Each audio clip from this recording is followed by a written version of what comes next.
Croeso cynnes i chi unwaith eto, yn falch weld rhai o blant capel nôl ar ôl y gwersylloedd hyfryd cael chi gyda ni. Croeso i unrhyw un sy'n ymweld â ni, i ni'n llawenhau cael chi gyda ni yma heno cyn i'n gweddio bydd Duw yn siarad a bob un ohono ni yn ôl ein amrywiol angen. Fel chi'n gweld Emyr sydd yn arwain, gweddio bendith arno fe. O ran trefn yr wythnos, fel o'n i'n gweud, bore yma, oherwydd y gynhadledd Gymraeg yn Aberystwyth, bydd dim cyfarfod wythnos yma, ond gai annog chi weddio am y gynhadledd, fel o'n i'n sôn, Dewi Tudur, fydd yn anerch yn y boreau. Mae Catrin, Emyr a Catrin yn gyfrifol am yr cyfarfodydd plant trwy'r wythnos. Felly cofiwch am Emyr a Catrin, i fi'n siarad nos fercher, ac eraill. Cofiwch am y rhai sydd yn ymgymryd â'r cyfrifoldeb, yn gweddio bydd y cyfan yn fendith i'r rhai sydd yno. Yna Sul nesaf, braint ni o ddod nôl yma gyda'n gilydd a meirion bydd yn arwain y ddwy oedfa wythnos nesaf.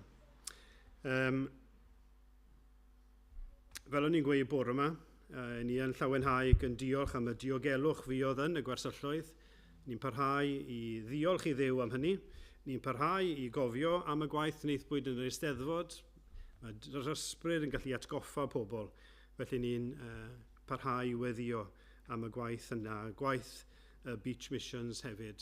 Mae'n haf. Bob amser mae'r gair yn cael cyfle i fynd ar led. Felly ni'n gweddio y bydd Duw yn dwy'n ffrwyth. Gadewch ni weddio. O Dduw ein tad, i ni yn diolch i ti. Mae ti yw ein tad ni yn y nefoedd. Diolch dy fod ti yr hyn wyt ti. Ni diolch am ein atgoffa ni bore yma, am i dy sancteiddrwydd di, hyfrydwch dy gariad di. Ac o arglwydd ni'n gweddio nawr, y bydd yna ymwybyddiaeth yno ni, bod ni'n dod at Dduw mawr a rhyfeddol. Duw sanctaidd, sanctaidd, sanctaidd. Ac eto arglwydd ni'n cael dod ato ti, y Duw sanctaidd, am ein bod ni'n dod yn enw yr arglwydd Iesu Grist. O arglwydd a wneud i siarad â ni nawr heno. Diolch arglwydd bod yn cyfiawnder ni, ddim yn pwyso arno ni, ond yn llwyr gyfan gwbl ar gyfiawnder Iesu Grist. Ac felly o arglwydd dyro ryw fawl yn ein gena ni heno. Dyro hyder nid yno ni, ond yn ddo fe i ni heno. Go arglwydd ni'n gweddio eto. Bydde di'n dwy'n ffrwyth i'r had sydd wedi hau yn ystod yr haf ar y treithau mewn cynhadleddau, mewn gwersylloedd, mewn ymgyrchoedd o bob math o arglwydd a wneud i. Ddod eto ein gwlad ac achub llawer. Ac o Dduw ni'n gweddio hyd yn oed heno. Bydde di'n achub rhywun yma dy glod. Clyw ni nawr o arglwydd rhagor ar ein disefiadau ni. Ac i ti mae'r clod i gyd arglwydd yn dad, mab ac ysbryd glân, derbyn ein diolch a'n mawl am bod ni'n gofyn y cyfan yn enw Iesu Grist. Amen. Amen. Diolch Gwydion. Ganwn ni. Efo'n gilydd, ni'n mynd i ganu rhif 98 yng Ngrym Mawl 2. Fy Iesu, fydd garaf, cans eiddof wyt ti. Deniadau fy mhechod gwrthodaf ei cry. Fy ngrasol waredwr ti yw fy arglwydd mawr, os bu i mith gari erioed, caraf nawr. Ac ymlaen o'n i sefyll i ganu, yn gilydd.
byddwch sanctaidd, oherwydd yr wyf fi, yr arglwydd eich Duw yn sanctaidd. Na'r thema, ni wedi bod yn ei ddilyn dros y tair wythnos diwethaf yma, yn meddwl yn y boreau am sancteiddrwydd Duw, ac yna yn y nos yn meddwl am ein sancteiddrwydd ni, neu ein sancteiddhad ni.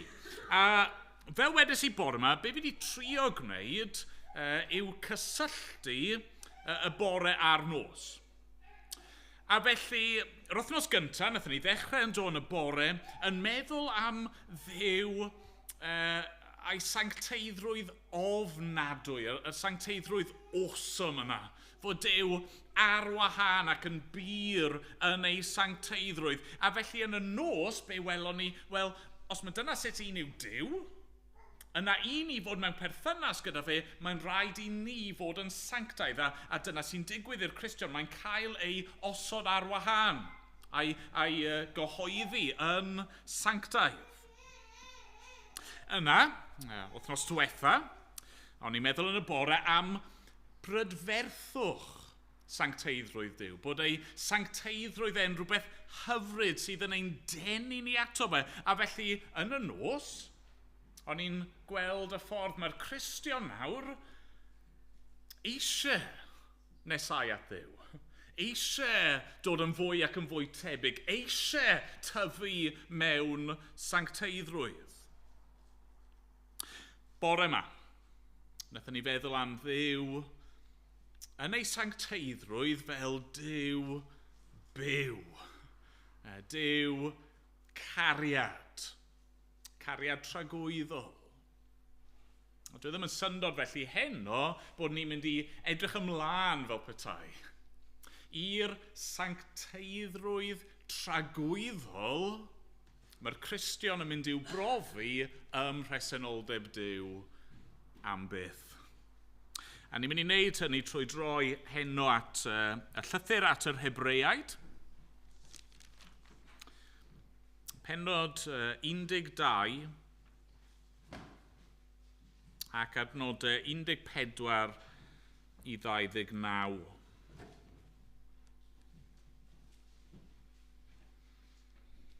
Hebreaid 12 a dechrau'n adnod 14.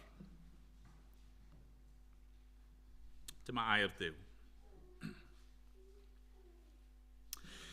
Ceisiwch heddwch a phawb.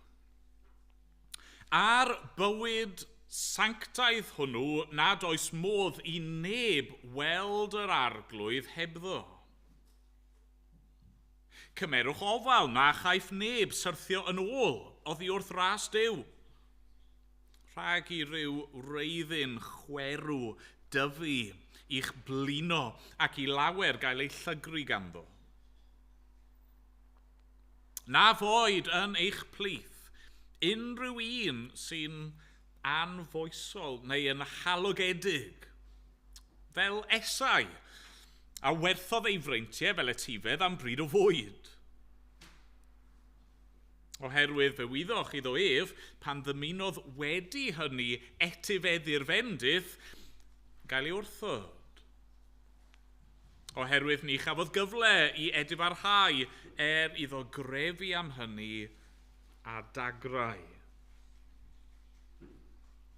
Oherwydd, nid ydych chwi wedi dod at ddim y gellir ei gyffwrdd, at dan sydd yn llosgi, at gath y wyllwch a thymestl, at floedd utgorn a llef yn rhoi gorchymyn, nes i'r rhai a'i clywodd ymbil am i'r llefaru beidio am na llendoddef y gorchymyn.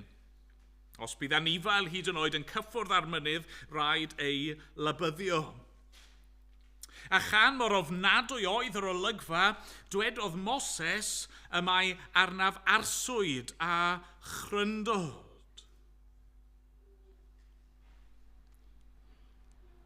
Ond at fynydd Sion yr ydych chwi wedi dod, ac i ddinas y Duw byw, y Jerusalem nefol, ac at fyrddiannau o angylion yn cadw gwyl, a chynulleidfa y rhai cyntafanedig sydd â'u henwau yn ysgrifenedig yn y nefoedd, ac at Dduw, barnwr pawb, ac at ysbrydoedd y rhai cyfiawn sydd wedi eu perffeithio, ac at Iesu, cyfryngwr y cyfamod newydd, ac at waed y teinelli sydd yn llefaru yn gryfach na gwaed Abel. Gwyliwch beidio a gwrthod yr hwn sydd yn llefaru, oherwydd os na ddehangodd y rhai a wrthododd yr hwn oedd yn ei rhybyddio ar y ddaear, mwy o lawer ni bydd dianc i ni, os byddwn yn troi oddi wrth yr hwn sy'n ein rhybyddio o'r nefoedd.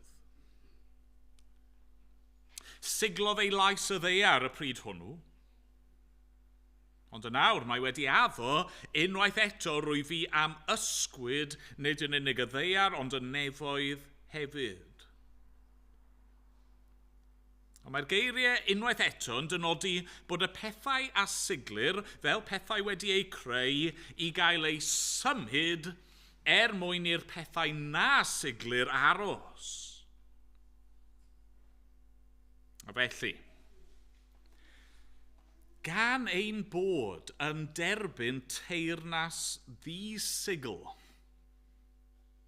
gadewch i ni fod yn ddiolchgar, a thrwy hynny wasanaethu Duw wrth ei fodd a pharch ac ofn duwiol. Oherwydd yn wir, tân yn ysu yw ein Duw ni. Amen. Amen. Diolch i Dduw am ei air. Ni'n mynd i ganu o'r atodiad nesaf. Rhif 57.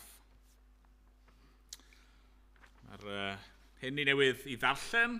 Mae'r awdur at yr Hebreaid yn dweud bod ni fel petai di dod. Mae'r Cristion wedi dod. Nid at fynydd Sinai, mynydd y gyfraith, ond at fynydd Sion, mynydd gras. Ni di dod at bresenoldeb Duw a gorsedd Duw. A mae'r gan nesau'n sôn am y reality yna. Mae gorseddfainc fri, uwch thronau disglau'r dyn, y man lle daw y ffyddlon rai rhyw ddydd cyn hir. O flaen yr oen cawn fyw, hon yw addewid Duw. Calonnau ffydd dderbyniant ras cawn weld ei wedd. Ac ymlaen o'n i sefyll i ganu, dyn gilydd.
Mae gan i weddio efo'n gilydd.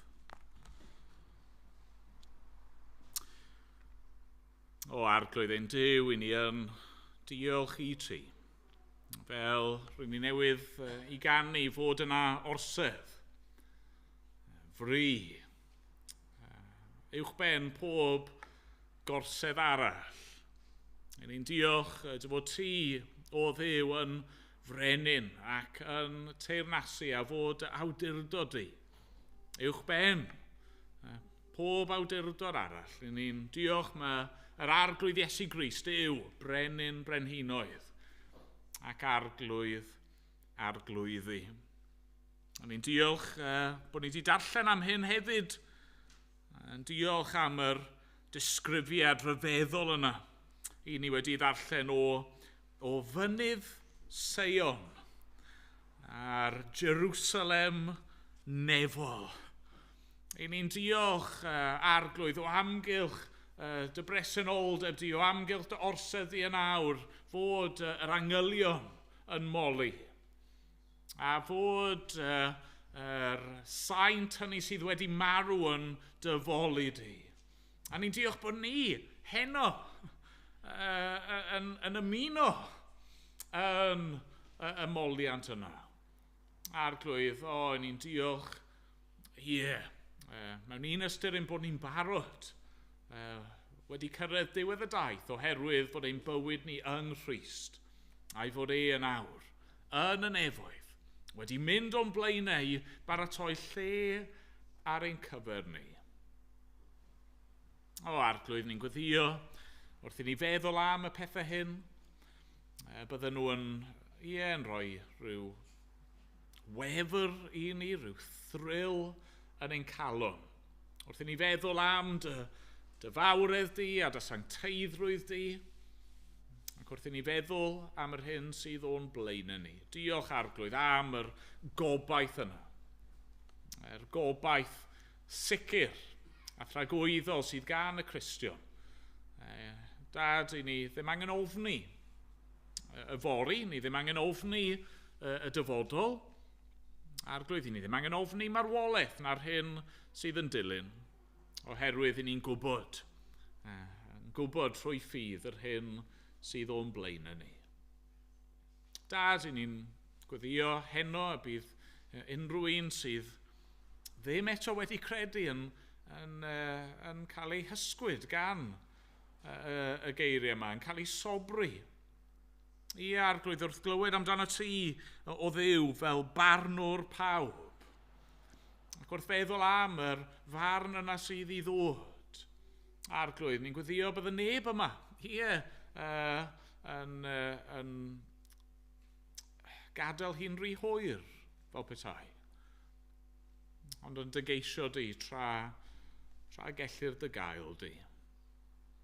Arglwydd, i ni yn gwybod mai y peth gorau i ni heno yw i dyfu yn ein sancteiddrwydd. A ni'n gofyn felly nid i'n helpu ni, ro i ni mwy a mwy o ysbryd sanctaidd di. Ac arglwydd, paratôn ni ar gyfer y nefoedd a'r ddeiar newydd. Os gweli di fod yn dda. Dad, i ni eisiau gweddio dros ein byd ni a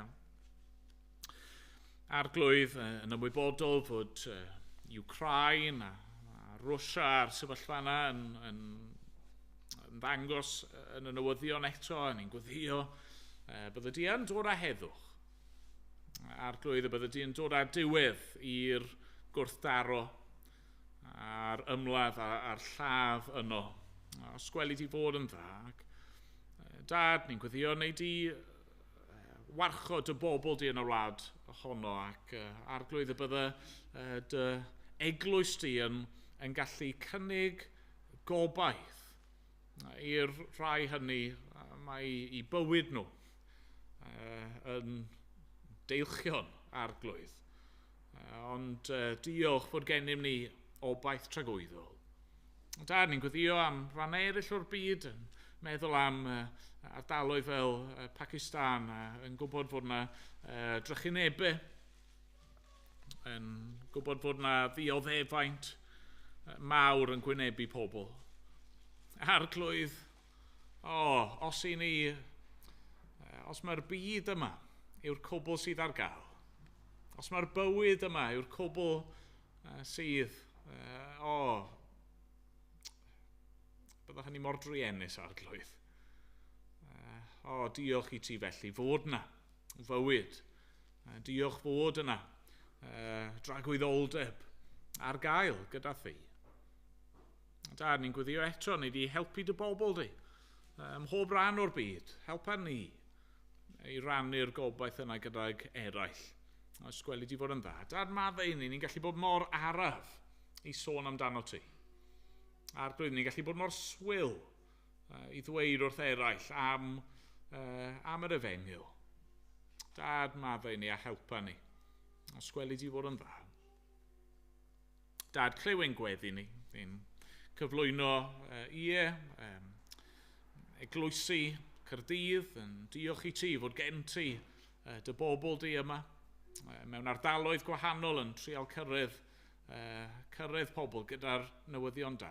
Arglwydd, llwydda dy waith di yn y ddinas hon. Os gweli di fod yn dda, ni'n diolch am ein brodyr a'n chwiorydd ni. Ac Arglwydd yn gofyn y bydde di'n agos at bob un heno sydd yn galw ar enw yr Arglwydd. Dad, clyw ein gweddi ni, am bod ni'n gofyn yn enw yr Arglwydd Iesu Grist. Amen.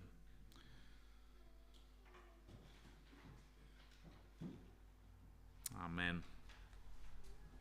Ni'n mynd i ganu o'r atodiad ar rhif 15.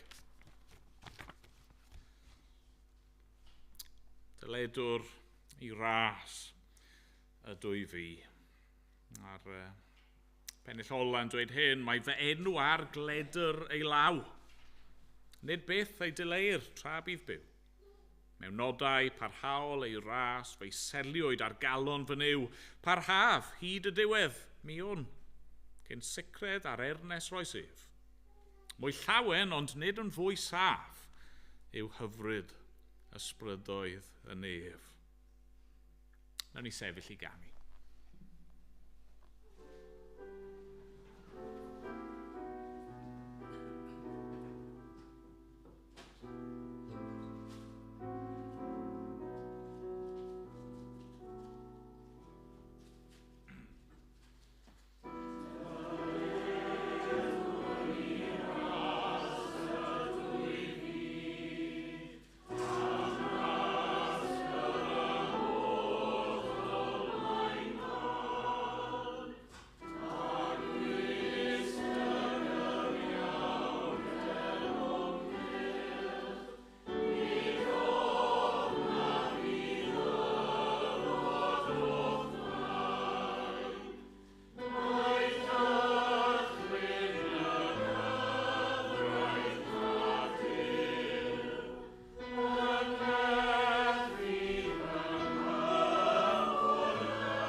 Felly ni'n dod, fel wedes i heno, at yr trydydd agwedd yma o ein sancteiddhad ni fel Cristnogion, sef be gallwn ni alw yn sancteiddhad cyflawn. Sancteiddhad cyflawn. Hynny yw, mae yna fwy o bethau gallwn ni ddweud am sancteiddhad, ond yn fras, mae yna tair agwedd i'n sancteiddhad ni. Agweddau sydd i'w wneud ar gorffennol, y presennol, a'r dyfodol. Felly ddechreuon ni efo'r gorffennol yn do ar yr agwedd gyntaf yna welon ni oedd sancteiddhad pendant. Hynny yw pan mae rhywun yn dod yn Gristion, pan maen nhw'n cael eu hael eni, pan maen nhw trwy ffydd yn dod yn un ar arglwydd Iesu Grist, yn y foment yna, maen nhw'n cael eu cyfiawnhau, maen nhw'n cael eu cyhoeddi yn ddi-eog, a felly yn rhydd o eogrwydd pechod, ond maen nhw hefyd yn cael eu cyhoeddi yn sanctaidd. Maen nhw yn cael eu gosod ar wahân, yn arbennig i Dduw. Llun o'r gorffennol, yna wnaethon ni feddwl am yr ail agwedd o'n sancteiddhad, sef y sancteiddhad yn y presennol, sancteiddhad cynyddol. Achos bod ein bywyd ni yng Nghrist, rydyn ni'n dal i fyw ar y ddaear. A felly ni'n byw allan o ddydd i ddydd yn y presennol yr hyn ydym ni yng Nghrist. A y ffordd mae hynny fod i edrych yw bod ni yn tyfu yn fwy tebyg iddo fe. I ni'n cynyddu yn ein sancteiddrwydd. I ni'n rhoi i farwolaeth yr hen fi ac yn gynyddol yn dod yn fwy tebyg i'r fi newydd yn Nghrist. A felly wrth gwrs, yn naturiol, mae'r agwedd ola yma o'n sancteiddhad yn edrych ymlaen i'r dyfodol. Sancteiddhad cyflawn. Pan fydd y gwaith sydd wedi ei ddechrau yno ni yn cael ei chwblhau. Pan fyddwn ni gyda Christ. Pan fyddwn ni wedi dianc a wedi ein ryddhau yn derfynol o'r corff yma a'r byd yma ac y byddwn ni yn gyfan gwbl sanctaidd.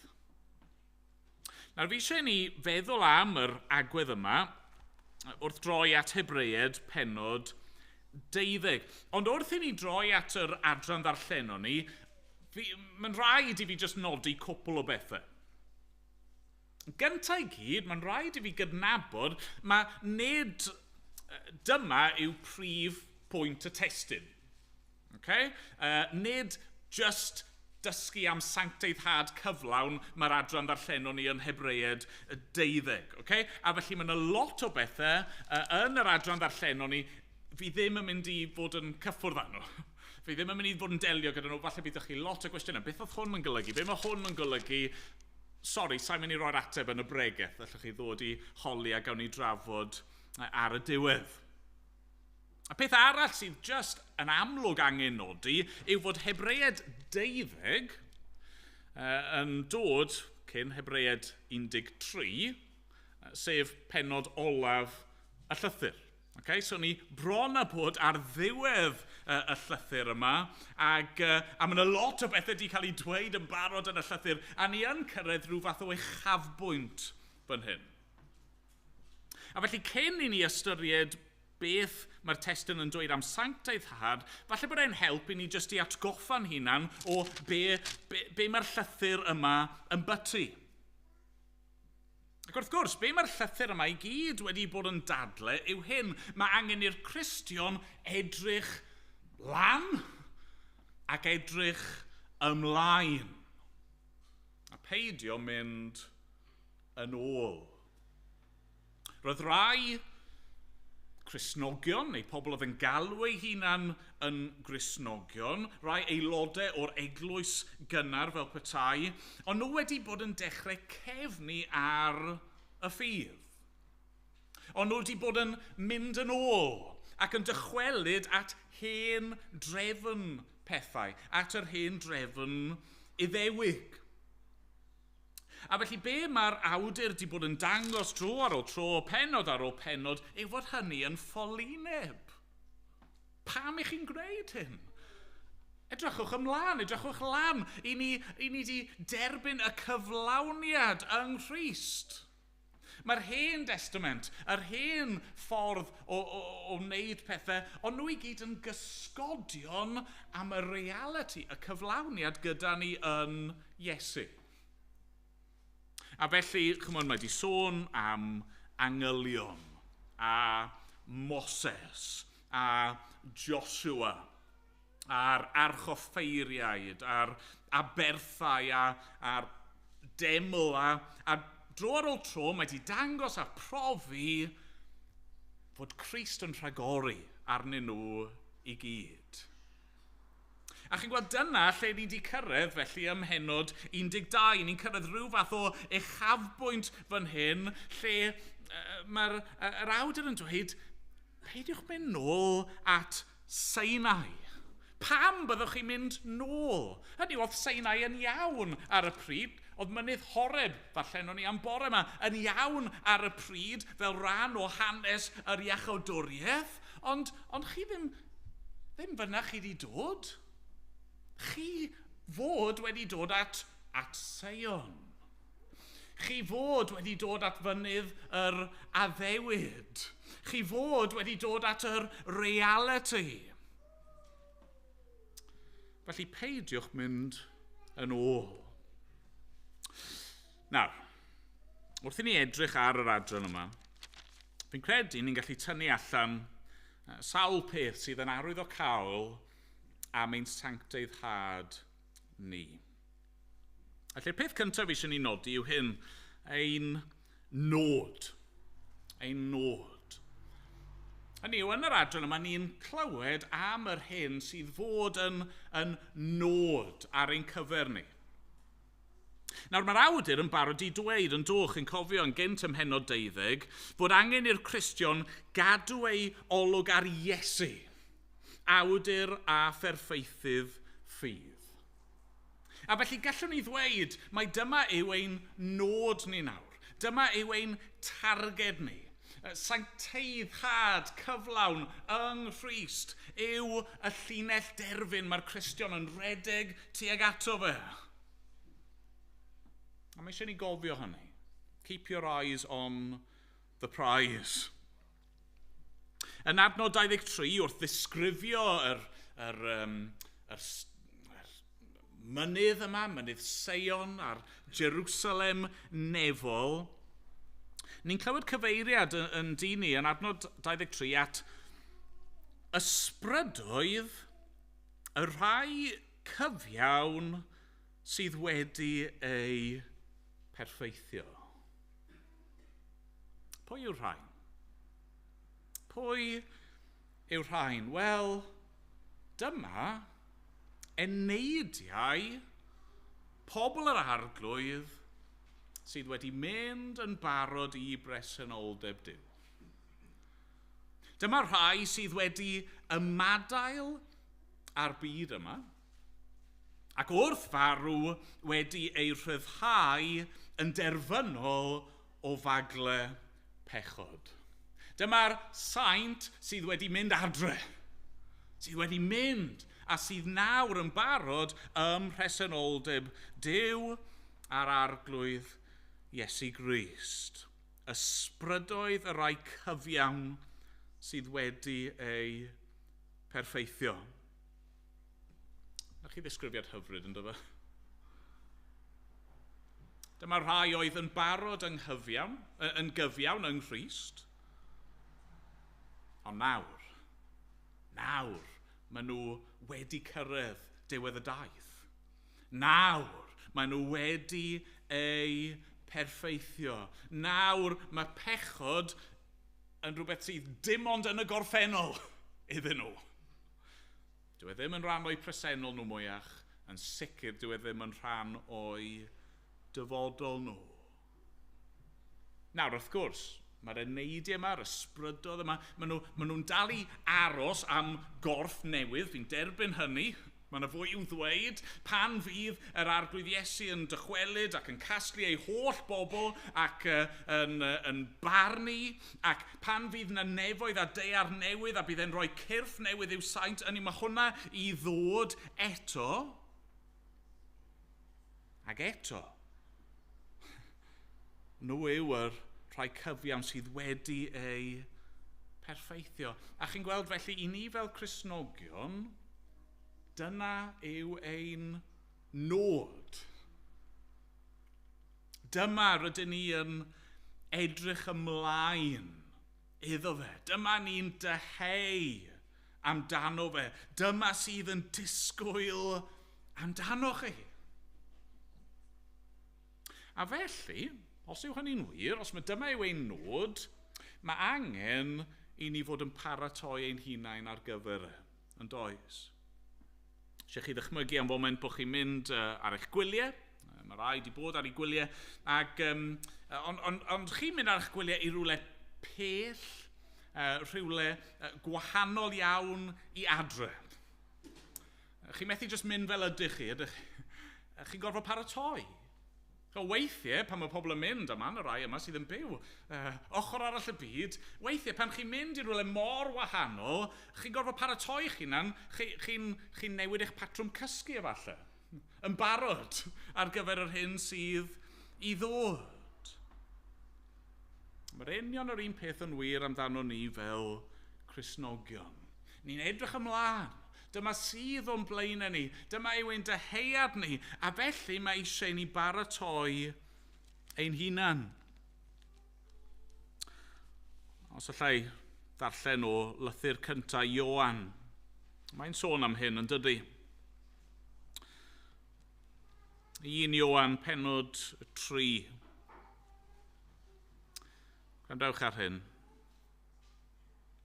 Gwelwch pa fath gariad mae'r tad wedi ei ddangos tuag atom. Cawsom ein galw yn blant Duw, a dyna ydym. Y rheswm nad yw'r byd yn ein adnabod ni yw nad oedd yn ei adnabod ef. Gyfeillion annwyl yn awr, yr ydym yn blant Duw. Ac nid amlygwyd eto beth a fyddwn. Rydym yn gwybod pan fydd ef yn ymddangos y byddwn yn debyg iddo. Oherwydd cawn ei weld ef fel y mae. Ac mae pob un mae'r gobaith hwn ganddo yn ei buro ei hun fel y mae Crist yn byr. Ni'n mynd i weld Iesu fel y mae e un dydd. Dyna yw ein nod ni, i fod gyda fe. A pan fyddwn ni gyda fe, a pan nawn ni weld e fel y mae e, fyddwn ni'n cael ein traws newid yn y dydd yna. Yn gyfan gwbl i fod yn debyg iddo fe. Ond os mae'r gobaith yna gyda ni, mae eisiau ni fod yn paratoi ac yn puro ein hunain nawr. Dyw sancteiddad ddim yn rhyw sioe allanol. Mae gwir sancteiddad yn newid dofn sydd yn dod o'r deheuad i fod yn debyg i Iesu, gan wybod un dydd byddwn ni'n cyrraedd y nod. O mewn ffordd, dyna pam i ni'n cwrdd o wythnos i wythnos yn dyfa. I ni'n cael rhyw ragflas o'r hyn sydd i ddod. Ni'n cael rhyw flas o be mae'r awdur yn disgrifio. Does dim angylion yma heno. Wel, nid rai ni'n gallu gweld o leia. Ni ddim yn gweld yr ysbrydoedd yma sydd wedi ei perfeithio. Ni ddim yn gweld a'n llyged ni yr arglwydd Iesu Grist, ond i ni'n casglu gyda'i saint e ac yn ei addoli e ac yn edrych ymlaen i'r hyn fydd yn wir amdano ni. Erbyn hyn te, ni'n dod at ein ail bwynt, achos nid yn unig dyma yw ein nod ni, ond dyma hefyd yw ein hyder ni. Achos os ni'n onest, wrth i fi sôn am yr nefoedd a'r ddeiar newydd, wrth i fi sôn am y llinell derfyn i ni'n anelu ato fe, os ni'n onest, falle bod hynny yn teimlo'n bell i ffwrdd. Falle fod y pethau yn teimlo allan o'n cyrraedd ni, falle bod ni'n edrych ar ein bywyd ni ac yn teimlo na ni fyth cyrraedd y diwedd. Falle bod na adegau lle ni'n teimlo'n frwnt, yn anheilwng, falle bod na adegau lle ni'n siomi ein hunain ac eraill. Mae'r reality yna, yr nod yna, mae'n teimlo mor wahanol i sut mae pethau nawr a ni'n cael ein temtio i amau neu i anobeithio. Ond gall y Cristion fod yn hyderus.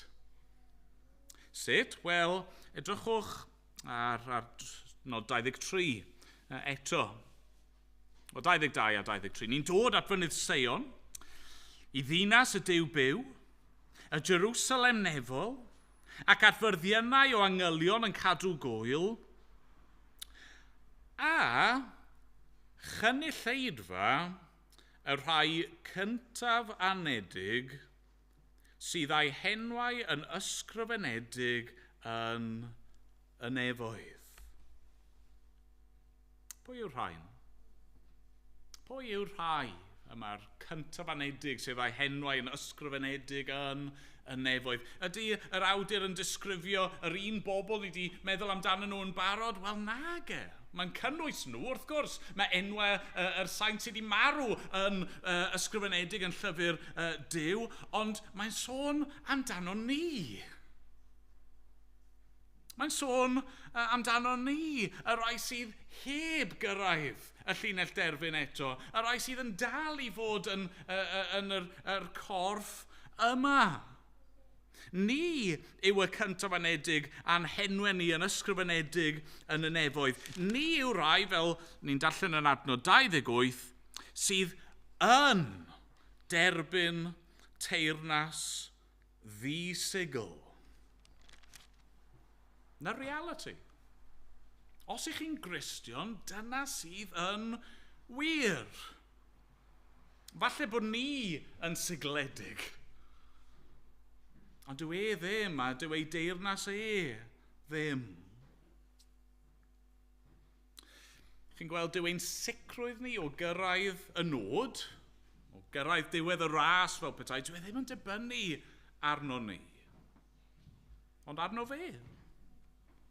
Mae'n dibynnu nid ar ein gallu a'n ymdrechion ni, ond ar yr hyn mae Iesu Grist wedi ei gyflawni. Dyw cyrraedd diwedd y ras ddim yn dibynnu ar fy ngallu i achub fy hun, ond ar ei allu i fy achub i.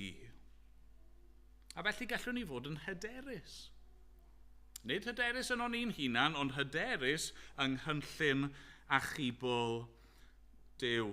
Mae'r iaith yma, cyntaf anedig am y sôn ynghynt ac yn hwyrach yn y darn yma. Mae'r iaith i'w wneud efo etifeddiaeth, yn dydy? Os chi'n derbyn etifeddiaeth, chi ddim yn derbyn achos bod chi wedi ennill neu achos bod chi'n heiddi Chi'n derbyn etifeddiaeth oherwydd eich bod chi yn blentyn fel arfer, yn aelod o'r teulu, ac achos fod yn cael ei roi i chi, ond hefyd achos fel plentyn mae gennych chi hawl ar eich siar o'r ystad. O, falle bod chi ddim wedi bod y plentyn byddwch chi eisiau bod, neu gallu bod, ond chi dal yn etifedd. Nawr te, os mae'r nefoedd a'r deiar newydd yw ein etifeddiaeth ni, os mae'r deyrnas nefol yma'r Jerusalem nefol yw ein etifeddiaeth ni, Os i ni trwy ffydd yn gyntafanedig Duw. Yn yw Crist yw'r cyntafanedig ynddo fe ei hun, ond trwy ffydd rydyn ni yn un â Christ, i ni wedi cael ein mabwysiadu, rydyn ni yn blant Duw, a felly i ni'n mynd i dderbyn yr etifeddiaeth. Os yw'n henwe ni yn ysgrifenedig, yn llyfr Duw, does dim byd yn gallu newid hynny. Gallwn ni fod yn hyderus. Mae'r cwbl trwy ras, o'r dechrau i'r diwedd. Gwaith Duw ydym ni. Crist Iesu yw cyfryngwr y cyfamod newydd. I waed sydd wedi ei deinellu. Fe yw'r un sydd wedi ennill ffordd i ni ac agor ffordd i ni. Mae hynny fod i roi hyder i ni. Dyma'r nod sydd o'n blaen ni. A ni'n mynd i gyrraedd yna. Ni'n mynd i orffen y ras.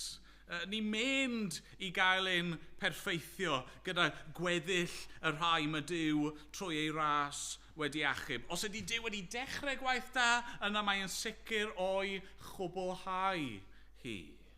Peidiwch anobeithio, peidiwch â digaloni. Mor dywyll a mor anodd yw y llwybr, cariwch ymlaen. Ni wedi meddwl felly am ein nod ni. Dyma ni'n edrych arno fe ac yn deheu amdano fe. Ac ni wedi meddwl am ein hyder ni. Os i ni'n bobl Duw, ni'n mynd i gyrraedd y diwedd. Ond mae'n bwysig hefyd bod ni'n sôn am ein cyfrifoldeb ni. Mae'r Beibl wastad yn rhoi rhybuddion i ni yn dydy.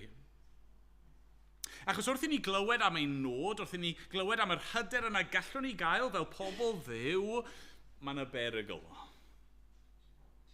Y perygl wrth gwrs yw bod ni'n cymryd y pethau yma yn gyniataol. Bysa hynny'n gamgymeriad yn bysa fe? Achos mae'r ysgrythyr wastad yn rhoi'r pethau yma ochr yn ochr. Mae'n rhoi gras Duw a chyfrifoldeb dyn, ochr yn ochr. Hynny yw, ni wedi ein achub trwy ffydd. Mae'r Beibl yn glir am hynny. Ond y prawf fod ein ffydd ni yn wir ffydd yw gweithredoedd. Duw sydd yn ein hachub ni, Duw sydd yn ein cymryd ni o'r llwybr yna sy'n arwain at ddistryw ac yn gosod ni ar y llwybr sy'n arwain i fywyd. Ni methu achub ein hun.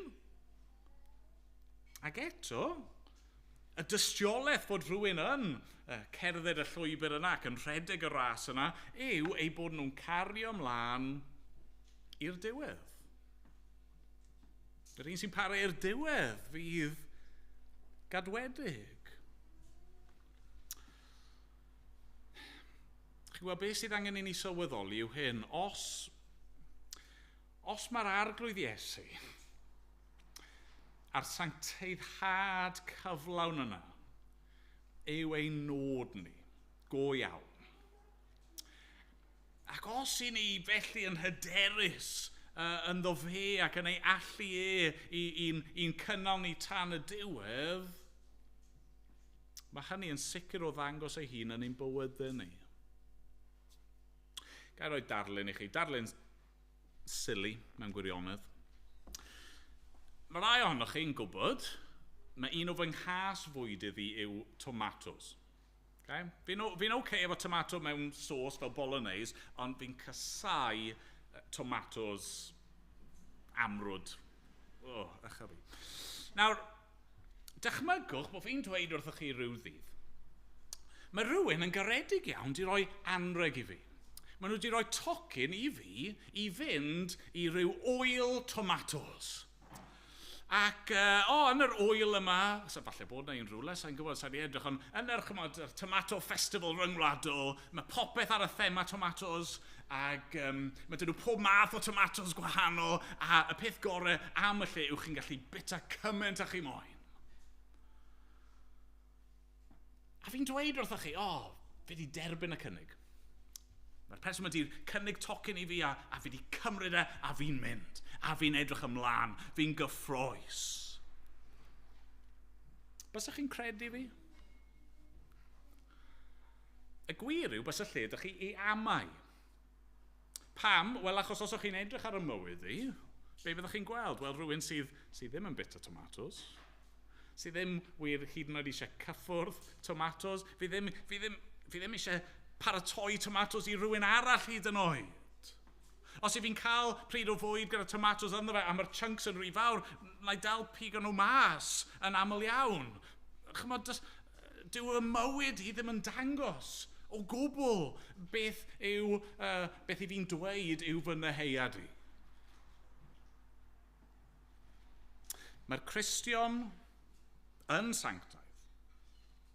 Mae'r Cristion yn cael ei sancteiddio. Ni ddim yn berffaith eto, plis peidiwch camddeall. Un dydd bydd ein sancteiddhad ni yn gyflawn. Ond y prawf o hynny, y prawf mae dyna yw ein nod a'n hyder ni, yw siwr ni'n dewis byw o ddydd i ddydd, yn dyfa. Ni'n darllen hyn yn dyn ni. Adnod 14 ymlaen. Ceisiwch heddwch a phawb. Ar bywyd sanctaidd hwnnw. Nad oes modd i neb weld yr arglwydd hebddo. Cymerwch ofal. Na chaiff neb syrthio'n ôl oddi wrth ras Duw. Rhag i ryw reiddyn chwerw dyfu i'ch blino ac i lawer gael ei llygru ganddo. Na foed yn eich plith unrhyw un sy'n anfoesol neu'n halogedig fel esau, a werthodd ei freintiau fel etifedd am bryd o fwyd.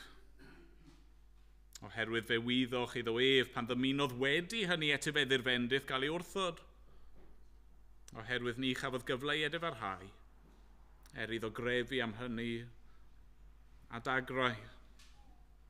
Ac yn adnod 25, gwyliwch beidio a gwrthod yr hwn sydd yn llefaru. Oherwydd os na ddehangodd yr rhai a wrthododd yr hwn oedd yn ei rhybuddio ar y ddaear, mwy o lawer ni bydd dianc i ni.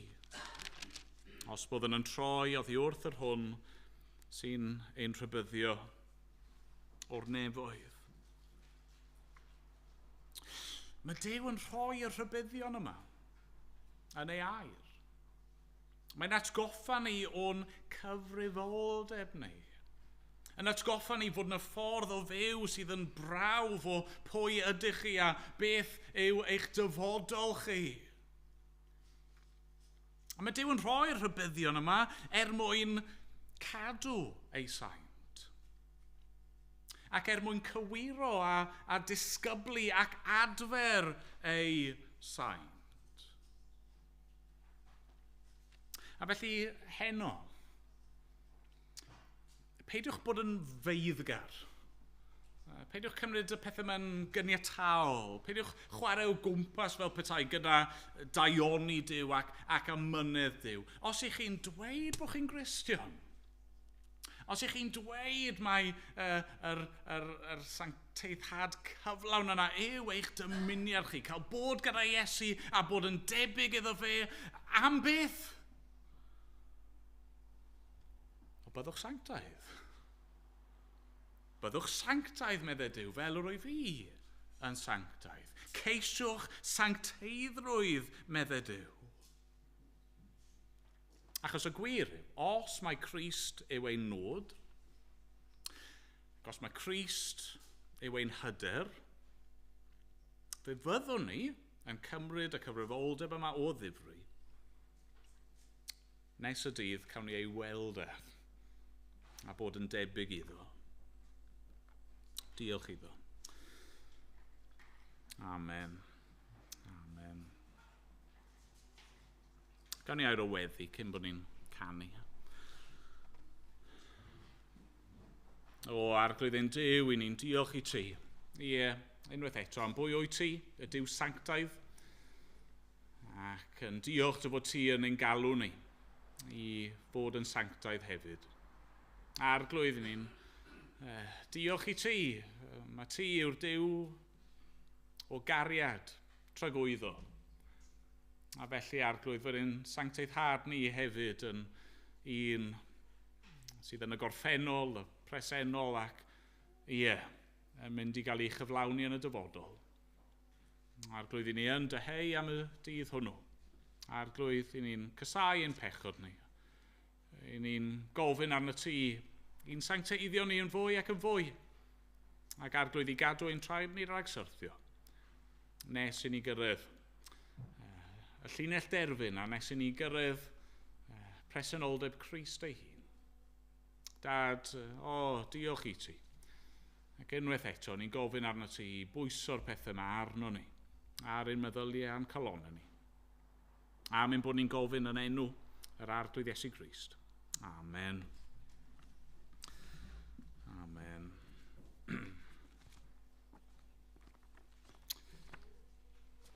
Ni'n mynd i ganu emyn i orffen. Rwy'n 340.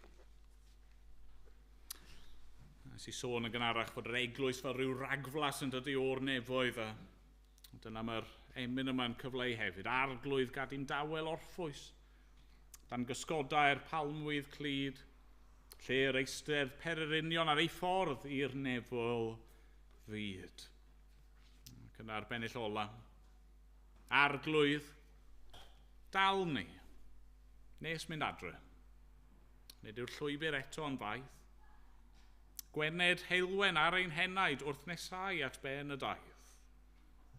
Doed y nefol awel dyner i'n cyfarfod yn y glyn, nes i'n deimlo'n traed yn sengu, hynny yw nes bod e'n trad ni yn cyrraedd uchelder Seion Fryn. Nw'n ni sefyll i ganu.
Iddo ef, sydd ar gallu ganddo i'ch cadw rhag syrthio,